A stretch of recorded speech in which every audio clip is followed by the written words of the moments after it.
प्रारब्ध, भाग्य और समय कैसे बदलाव लाता है। 30 करोड़ और वो भी शराफत और इज्जत के साथ। वो संत बन गया, साधु बन गया।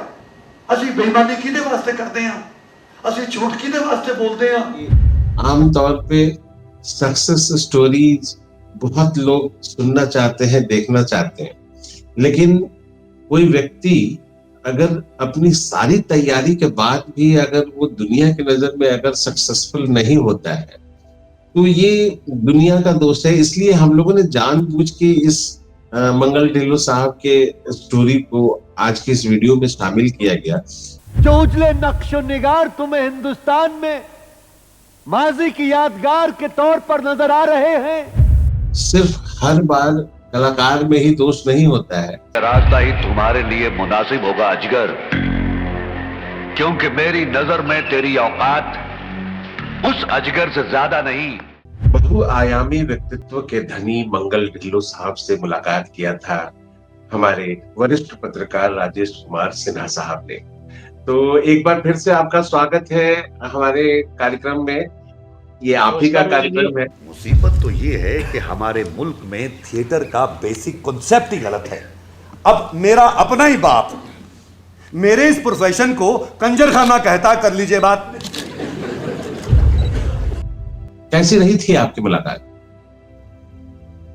विजय जी, मैं अपने पूरे फिल्मी पत्रकारिता के करियर में बहुत से लोगों से मिला जी। और कई नामचीन भी हैं, कुछ नए भी थे, लेकिन जो मेरा अनुभव मंगल जी के साथ रहा बड़ा अलग था। क्योंकि पहली मुलाकात में ही मंगल ढिल्लों से मेरी ऐसी दोस्ती हो गई कि वो लगातार उनसे बातचीत, उनसे मिलना होता रहा। कि बेटा बाप से आगे भी निकल जाए तो उसकी तरक्की को देखकर बाप को उससे कभी जलन नहीं होती। तो हुआ ये था कि मुंबई में वो रहते थे, सांता क्रूज में पीएनटी कॉलोनी में पेइंग गेस्ट में। मुझे उनका इंटरव्यू करना था जनसत्ता के लिए जी। तो मैंने इनको कॉल किया कि मुझे आपसे बात करनी है। तो उन्होंने कहा कि किस फिल्म किस बार के लिए बात करोगे आप? उन्होंने कहा कि जनसत्ता के लिए बात करनी है आपसे जी। तो मैं इनके घर चला गया। मैं करीब पहुंचा शाम में 7:30 में के आसपास घर पे इनके। देखिए, अकेला आदमी, एक कमरा पीजी में मिला हुआ था।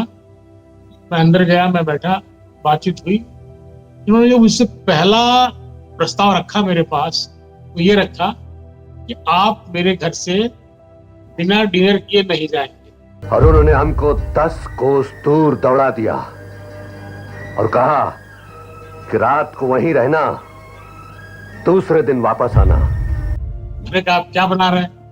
उन्होंने कहा कि नहीं, आप खाएंगे तो मालूम पड़ेगा। तो इनसे मेरी बातचीत खाना खाने के बाद ही शुरू हुई। और इन्होंने बनाया था चावल, दाल और वो होता है ना कटहल, जैक फ्रूट, उसके बीज की सब्जी। तो उन्होंने मुझसे पूछा कि आपने खाया था पहले कभी क्या? मैंने कहा साहब मैं खाया था, बनता है, पर आपका बड़ा टेस्टी है। तो उसके बाद से हमारी बातचीत हुई। तुम अपने जुर्म को मां बदौलत से बेहतर जानते हो, लिहाजा तुम ही बताओ क्या सजा दी जाए तुम्हें। और 5 घंटे में उस आदमी ने मेरे ऊपर ऐसा जादू कर दिया कि मैं उनका मुरीद हो गया।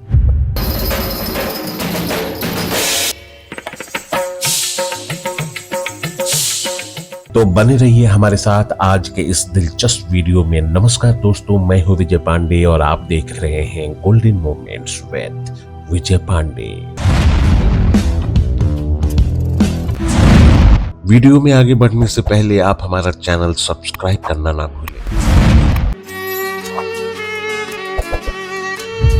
कल्चर के लिए जुगाड़, महानता के लिए जुगाड़, समानता के लिए जुगाड़, जिंदा रहने के लिए जुगाड़, कुछ कहने के लिए जुगाड़, जुगाड़ों की किस्में हैं। और हमारी दोस्ती काफी चली, मतलब ये कह लीजिए आपकी, वो फिर उन्होंने अपना फ्लैट ले लिया वर्सोवा में, वहां मुझे बुलाया, उनकी शादी हुई, उनकी वाइफ यहाँ आई, उनसे मिलवाया, बुलाया। मतलब जब भी कुछ नया वो करते थे, जब तक मुंबई में रहे, उनसे मिलता रहा मैं, चले गए तब भी फोन पे बात होती थी उनसे हमारी। मतलब अब यूँ कहें कि ऐसा रिश्ता बन गया था जो रिश्ता बहुत कम बनता है, खास करके फिल्म वालों से।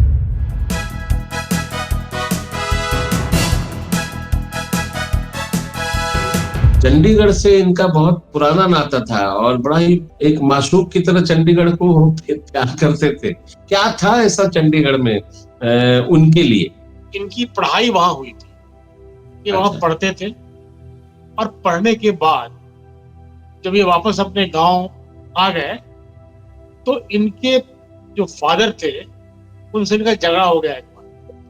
अच्छा। झगड़ा मतलब जो होता है फादर और बेटे में, तो ये घर से निकल गए, चंडीगढ़ पहुंच गए और इनके जेब में कोई कुछ था, मतलब बिल्कुल एक पैसा भी नहीं था। अच्छा। तो उन्होंने कहा कि मेरे पास एक पैसा नहीं था, मैं चंडीगढ़ आ गया, दोस्तों ने मुझे रखा और चंडीगढ़ ने मुझे पंख दिए उड़ने का। मैंने वहां एक संस्था बनाई, नाट्यशाला, और मैं फिर से नाटक में सक्रिय हो गया। तो चंडीगढ़ मेरा पहला प्यार है।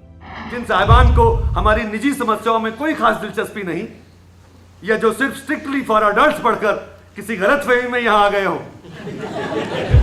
मंगल ढिल्लों साहब के पिता से जो उनकी एक तरह से मनमुटाव कह लीजिए, तो ये कहीं ये मनमुटाव का जो जड़ था वो कहीं ये तो नहीं था कि उनके पिता चाहते थे कि वो वकील बने और ये चाहते थे कि हम रेडियो अनाउंसर बने, तो कहीं वो डिफरेंसेस की वजह का उसका रिफ्लेक्शन तो नहीं था? ये रिफ्लेक्शन तो एग्जैक्टली नहीं कहा जा सकता है, क्योंकि जब इन्होंने अभिनय की ट्रेनिंग लेनी शुरू की, पढ़ाई शुरू की चंडीगढ़ में, वहां जाकर के, तो फादर ने मतलब ज्यादा अपोज नहीं किया। लेकिन क्या था कि ये थोड़े से मतलब अलग शख्सियत के आदमी थे कि जो मुझे करना है मैं करूंगा, आप मुझे मतलब मेरे रास्ते में कोई नहीं आएगा, जो मुझे अच्छा लग रहा है मैं करूंगा। जी हाँ, अगर इस तरह कुछ लोग यहाँ मौजूद हैं तो बिल्कुल मत शर्माएं, बल्कि इस अंधेरे का पूरा पूरा फायदा उठाएं। तो उस सिलसिले में फादर ने कुछ कहा होगा जो इनको बुरा लग गया। तो बुरा लगा तो इन्होंने कहा कि मैं रहूंगा ही नहीं, आ जाओ, रहूंगा तो आप बोलते रहोगे बार बार, आपका बढ़ेगा बीपी, मेरा बढ़ेगा बीपी, उससे अच्छा मैं निकल लेता हूँ। मंगल ढिल्लों साहब देखने में बड़ा दिल डॉल थे, बड़ा खूबसूरत चेहरा था उनका, आवाज भी बहुत धनी थे, बहुत बढ़िया आवाज थी, बहुत कड़कदार आवाज थी। लेकिन जब वो आए तो ठीक है, वो कलाकार थे, उन्होंने नाटक में उन्होंने बहुत सारे मतलब गोल्ड मेडल लिया, एक्टिंग में उन्होंने काफी पढ़ लिख के ये फिल्म इंडस्ट्री में वो आए थे। लेकिन जब वो बॉम्बे गए तो बॉम्बे में उनके फिल्म में काम करने का एक सेकेंडरी कारण था, वो पहला कारण क्या था जिसकी वजह से वो बॉम्बे पहुंचे? आपका सवाल वही है जो मैंने उनसे पूछा था। अच्छा। मैंने सुना है कि आप मुंबई फिल्मों के लिए नहीं आए जी, बल्कि अपने दोस्त के लिए आए हैं। तो बड़े मतलब उन्होंने मुस्कुराते हुए कहा कि ये सवाल कर रहे हो कि तंज कर रहे हो? जी। मैंने कहा सवाल कर रहा हूँ, आपसे सवाल कर देता हूँ, पत्रकार हूँ मैं। कहते ऐसा कुछ नहीं है, ये बात सच है कि मीता वशिष्ठ मेरी मित्र है, वो यही रहती है, आज भी मेरी मित्र है, मित्र मेरी पहले भी थी, संबंध मेरे काफी अच्छे रहे, यहाँ तक कि हमारी एंगेजमेंट हो गई थी, फिर वो टूट गई। लेकिन ठीक है, अगर वो अब टूट गई तो टूट गई। उस एंगेजमेंट के टूटने का कोई कारण उन्होंने ठोस कारण नहीं बताया? नहीं। मैं इस पॉइंट पे आपसे, हालांकि ये बिल्कुल व्यक्तिगत मामला था और अब वो इस दुनिया में नहीं है, लेकिन इस सवाल को मैं 2 बार इसलिए पूछा आपसे कि जो जीवन में इनके बाद के जो घटनाक्रम आते हैं वो कहीं ना कहीं वो जो बिखराव था वो एक कारण ये भी हो सकता है, मैं समझने की कोशिश कर रहा हूँ। बट लेकिन मुझे ऐसा लगा नहीं, इसलिए मैं आपको पीछे बोल रहा हूँ कि जब इनकी शादी हुई, जो इनकी पत्नी थी, तो अभी भी होंगी शायद, इनकी पत्नी अच्छी आर्टिस्ट थी, मतलब पेंटर थी वो, उनकी काफी मतलब पेंटिंग चर्चित थी उस जमाने में भी, शादी हुई थी। और यहाँ भी वो उनका कुछ मतलब वो जो कहते हैं ना प्रदर्शनी वगैरह लगा था उनके आर्ट का, तो काफी खुश थे वो अपनी शादी से। मैं उनके बाद उनके घर गया हुआ, शादी के बाद भी गया था घर पे उनके, तो काफी मुझे खुश दिखे वो। ऐसा नहीं था कि कोई उनको मतलब उनके लगा देख करके आदमी शादी से खुश नहीं है, बड़े खुश थे। और चूंकि बड़े आदमी बड़े वो थे ना, मतलब उनका जो बोलने का तरीका था, आप उनसे अगर मिलते तो आपको वो हमेशा हंसते मिलते थे। उनके चेहरे में मैंने कभी भी वो नहीं देखा कि इस चेहरे में कुछ सिकन देखी हो मैंने उनकी। हमेशा हंसना, मुस्कुराते हुए बात करना और हर बात को लाइटली लेना। आप उनसे कुछ भी पूछिए, उनका जवाब बड़ा हंसते होता था। और ठाकुर बड़ी जोरदार, मतलब बड़ी जोर से हंसते थे। यार क्या बात कर रहे हो यार, ऐसा ना कहो, तकलीफ हो जाएगी मुझे। पर वो बड़ा अंदाज, बड़ा प्यार से बात करते थे। तो मुझे लगा नहीं कि उनके दिल में शायद शादी के बाद भी कुछ हो, ऐसा तो लगा नहीं था। क्योंकि एक कलाकार अपना मतलब जन्मभूमि छोड़ के आता है, बॉम्बे को अपना कर्म भूमि बनाता है, और उस कर्म भूमि में मतलब जो पैशन था उनका, वो चीज उनको मिलने लगा था। फिर ऐसा क्या हुआ कि फिर वो मतलब फिल्मों से ही, एक अभिनेता को फिल्मों से ही विरक्ति हो जाए? ये बात थोड़ी सी हजम नहीं होती। 2-3 बातें आपस में जुड़ी हुई हैं जी। पहली ये कि वो उनका जो पहला जो फोकस था वो था थिएटर। जी। मुझे याद है उन्होंने एक जनरेट किया था, नाटक किया था जो वन मैन शो था। जुगाड़ क्राइम, जुगाड़ चीट फाड़, गंदगी मलवा, काले सराय दे। 2.5 घंटे लगातार बोलना, बिना ब्रेक के अकेले बोलना, कोई कम बात नहीं। बहुत बड़ी बात, बहुत बड़ी बात। और उस जमाने में, उस समय उनके उस नाटक की बहुत चर्चा हुई थी। मैंने खुद भी उनके नाटक की समीक्षा की थी, वो भी छपा था, कई जगह छपा उसमें। उससे बड़े खुश थे। अपने फिल्मों के रोल से वो बहुत खुश नहीं रहते। अच्छा। तो ये बोलते थे कि लोग मुझे निगेटिव रोल ही ऑफर करते हैं, कोई बड़ी मांग हो। मतलब उनका कहना था कि मुझे निगेटिव रोल ही क्यों मिलता है। ठीक है कि मैं, लोग कहते हैं कि मैं उसके लिए अच्छा हूं, उसमें बढ़िया हूं, तो ठीक है, बट मैं ऐसा नहीं हूं कि मैं हीरो नहीं बन सकता। बिल्कुल। एक पक्ष ये था। तीसरा ये था कि उनको एक कैथलिक कोई सज्जन थे जिनसे उनकी मुलाकात हुई। तो उसने उनको बताया, बोला कि आप लोग सिख हैं, आपका जो इतिहास है वो बलिदानों का इतिहास है, बड़ा पुराना इतिहास है, बड़ा गौरवशाली इतिहास है, लेकिन उस पर काम कम होता है, उस पर बहुत कम काम होता है, लोग तवज्जो कम देते हैं और आपके सिख लोग भी उसके लिए कुछ नहीं करते। ऐसा क्यों है? ये बात उनको थोड़ी सी लगी। तो उन्होंने सोचा कि अब मैं जा करके इस क्षेत्र में कुछ काम करूंगा और फिल्म भी करूंगा, ये भी करूंगा। बट वहां जब वो वापस, और ये काम संभव वही था वहां जाकर करना, तो वहां गए, उन्होंने कई अपनी एक कंपनी खोली प्रोडक्शन की, चंडीगढ़। हाँ, मंगल ढिल्लो एंड कंपनी, कुछ एमडी कुछ नाम रखा था उसका। उन्होंने कंपनी खोली उसकी, और कुछ डॉक्यूमेंट्री बनाई, कुछ फिल्में बनाई, जो कि पंजाब की संस्कृति, सिखों की के जो मतलब वीरता के कारनामे हैं, उसके उनको अवार्ड भी मिला। इसके लिए उनको पंजाब सरकार का अवार्ड भी मिला। ये सब वो करते थे, उनसे मेरी बात भी होती थी, तो बड़ा अच्छा लग रहा है मुझे कि मैं कुछ कर रहा हूँ। बट ऐसा हुआ कि धीरे धीरे उनका जो ग्लैमर से मोह भंग हो गया। जो हिंदी फिल्मों का ग्लैमर है, जो हिंदी फिल्म इसके लिए जानी जाती है, हिंदी फिल्म, उस ग्लैमर से उनका मोह भंग। यहाँ एक कंफ्यूजन है कि मतलब उनका जो मोह भंग हुआ था वो हिंदी फिल्मों से हुआ था, न कि फिल्मों से हुआ। हाँ, बिल्कुल बिल्कुल। जो उजले नक्शो निगार तुम्हें हिंदुस्तान में माजी की यादगार के तौर पर नजर आ रहे हैं, वो तुम्हारा अपना ही काफिला था।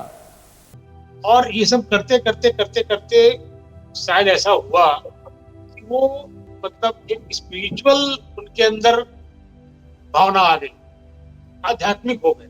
मत है किसकी मजाल है संसार में कि उस ताले को खोल दे, और जब वो ताला नहीं खुल सकता, उसको कोई खोल नहीं सकता है, उसके ताले के मुताबिक पूरा ब्रह्मांड चलता है। मैं भगवान को देखता हूँ, मैं उनसे बातें करता हूँ, मुझे अच्छा लगता है करीब जाना, ऐसी बातें वो धीरे धीरे धीरे करने लगे। जब मेरी उनसे बात होती थी फोन पे, ये बातें वो करते थे।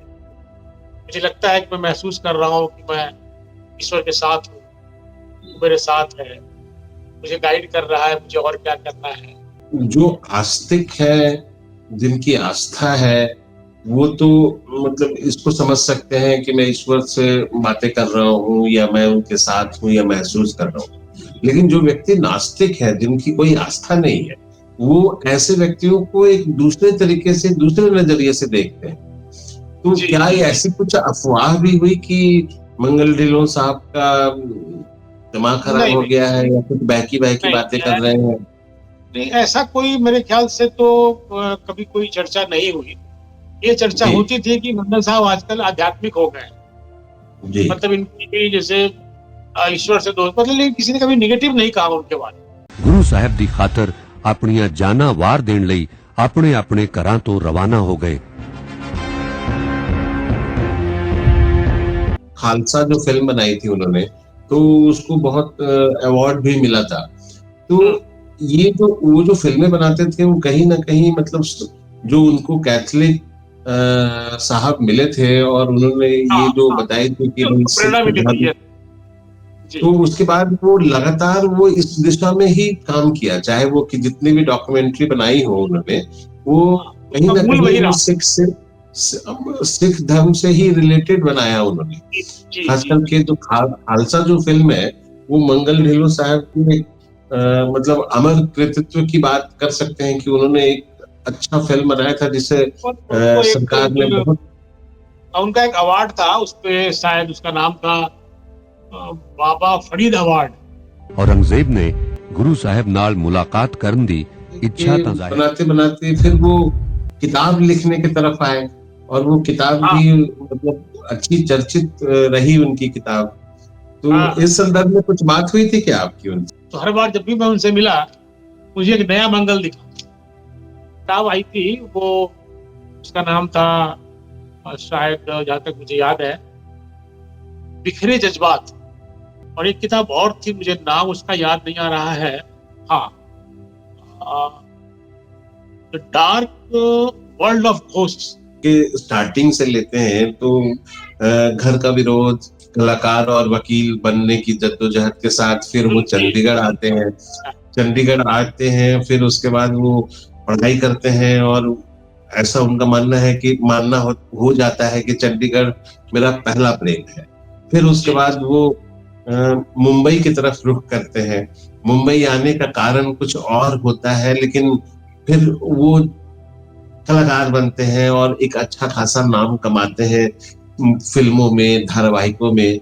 एक अच्छी शक्ल व सूरत होने के बावजूद बॉम्बे इंडस्ट्री उनको हीरो न बना के उनको हमेशा नेगेटिव किरदार देता है, और उसके बाद उनका एक मोह भंग होता है हिंदी फिल्मों से। और ये व्यक्ति फिर, मैं इसलिए ये पूरा क्रम आपको मिला के दे रहा हूँ कि मुझे भी थोड़ी सी समझने में मतलब मैं कोशिश कर रहा हूँ कि हिंदी फिल्म इंडस्ट्री से उनका मोह भंग होता है, और फिर वो व्यक्ति अपने चंडीगढ़ में जाते हैं और वहां पर एक फिल्म प्रोडक्शन कंपनी खोलते हैं, और वहां पर सिख धर्म को से रिलेटेड बहुत सारी डॉक्यूमेंट्री बनाते हैं, बहुत सारे कुछ फिल्म बनाते हैं जिसका उन्हें अवार्ड मिलता है। और फिर उसके बाद वो अपने आप को स्पिरिचुअली कनेक्टेड पाते हैं, और मुझे लगता है कि इसी दौरान उन्होंने इन दो किताबों को लिखा जब वो स्पिरिचुअली कनेक्ट हुए। जैसे ही उनको ये रोग लगा, तब क्या आपकी उनसे उनकी मुलाकात हुई थी? देखिए, मैं मतलब मुझे लगता है कि जो कैंसर का उनका टेस्ट जब हुआ और वो पॉजिटिव आया उनका, उसके शायद कुछ दिनों बाद मेरी उनसे बात हुई थी। थोड़ी उनकी आवाज में ना मुझे वो लगा, फिर नरमाहट लगी। फिर पूछा भी कि मंगल साहब क्या बात है, मुझे वो मंगल नहीं दिख रहा है, आज तो रोज दिखता है। तो उन्होंने कहा कि यार सिन्हा भाई, थोड़ा ईश्वर नाराज हो गया लगता है मुझसे। मैं एक बड़े बीमारी का शिकार हो गया हूँ। तो क्या हो गया साहब आप? तो यार एक बीमारी है, वो हो गई है मुझे, थोड़ा परेशान हूँ, बट लेकिन ठीक है, मैं डरता नहीं हूँ, मैं इससे बाहर आ जाऊंगा। यही उनका एक जो वो था।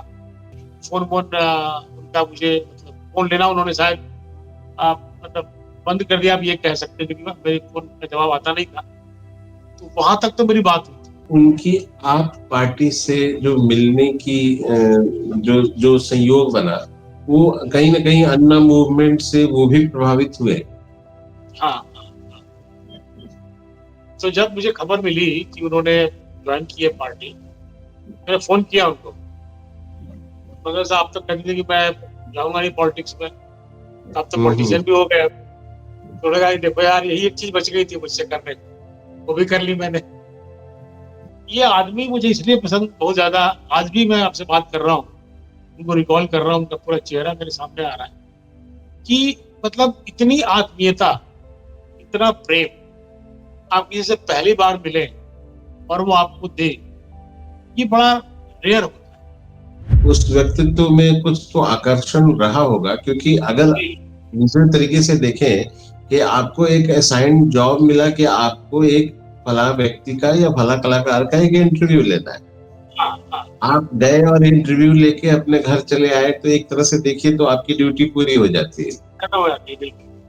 लेकिन ड्यूटी के बाद मतलब जो संबंध डेवलप होता है और दूसरी मुलाकात जो आपकी हुई, उसमें आपकी कोई ड्यूटी नहीं थी, आपको कोई असाइंड जॉब नहीं था, वो आप अपने मन से गए और ये मुलाकात बढ़ती चली गई।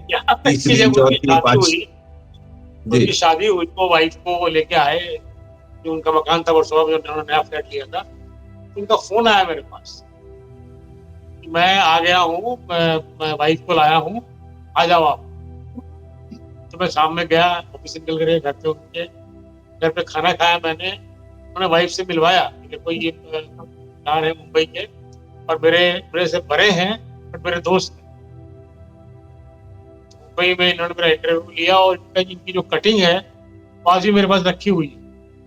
एक रोग से ग्रसित होकर वो इस दुनिया को अलविदा कह गए, और लेकिन इस त्रासदी के साथ कि मुंबई जैसे शहर में बॉलीवुड इंडस्ट्री ने उनके व्यक्तित्व का या उनकी प्रतिभा का सही आकलन नहीं किया। बिल्कुल, इस बात में सहमत हूं। इस मलाल के साथ वो इस दुनिया को अलविदा कहे। और इतना सक्षम कलाकार बहुत सारे ऐसे हमें मिलते हैं उदाहरण की कोई कुछ करता था, कोई कुछ करता था और आया, और वो आदमी अचानक यहाँ आए और करते करते हीरो बन गए, स्टार बन गए, सुपरस्टार बन गए। लेकिन ये व्यक्ति तो पढ़ के आए थे, पढ़ाई करके आए थे। और एक तरह से और थी विजय जी, जैसे उनका एक बड़ा अच्छा हमेशा बोलते थे कि देखो जो थर्ड लॉ ऑफ मोशन है न्यूटन का, कि प्रत्येक क्रिया की विपरीत प्रतिक्रिया होती है, अगर आप इस सिद्धांत को उतार लो जीवन में तो आप महान हो जाओ। मैं कैसे? तो कहते थे देखो तुमने किसी को कुछ किया, किसी के लिए भला किया, बुरा किया, तुमको ये मान के चलना है कि तुम किसी के लिए कुछ भी कर रहे हो, उसका क्या फल मिलेगा नहीं मिलेगा चिंता नहीं करना। बहुत अच्छा लगा आज के इस वीडियो में, बड़ी ही रोचक जानकारी आपने दी मंगल ढिल्लों साहब के बारे में। और हम इस वादे के साथ कि आप अगली बार कुछ नई शख्सियत के साथ हमारे साथ अवश्य आए और अपने अनुभव का लाभ हमारे दर्शकों को दे, इस आग्रह के साथ हम आपसे विदा लेते हैं। एक बार फिर से आपका बहुत बहुत धन्यवाद। अगर आप इसी वीडियो के माध्यम से हमारे चैनल से जुड़े हैं तो हमारे चैनल को सब्सक्राइब करना ना भूलें। आप अपनी राय या फरमाइशें हमें ईमेल भी कर सकते हैं। हमारा ईमेल आईडी है goldenmomentswithvijaypande@gmail.com। आप अपने इस दोस्त और होस्ट विजय पांडे को दीजिए विदा। अगले वीडियो में हम फिर हाजिर होंगे ऐसे ही किसी नायाब फनकार के नायाब किस्से को लेकर। तब तक के लिए नमस्कार, धन्यवाद, शुक्रिया।